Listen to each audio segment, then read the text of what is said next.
Like and subscribe to my channel and click the bell icon to get new video updates.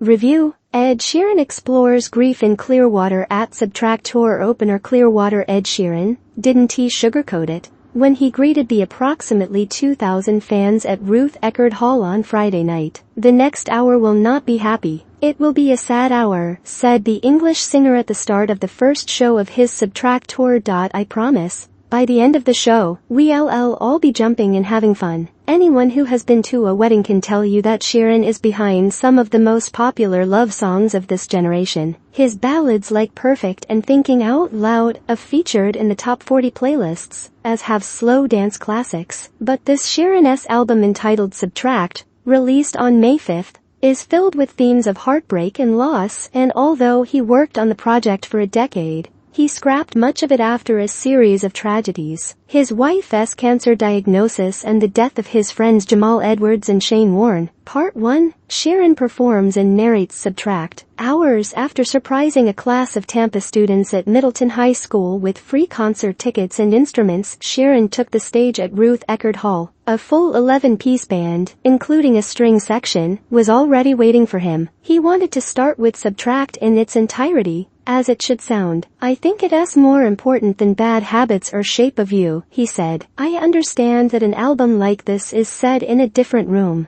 but it's so nice to be able to play it in a room like this." A few weeks earlier, the Grammy-winning artist became the subject of a new Disney documentary series. Ed Sheeran, the sum of it all. He also recently won 2 lawsuits alleging he was plagiarizing Marvin Gaye. None of these updates were mentioned by Sheeran. Instead, he guided fans through the story behind each new song. "This album was written at a time in my life that was definitely the most difficult time I've had to go through," Sheeran said. "But I feel like when I look back and have this record, I feel like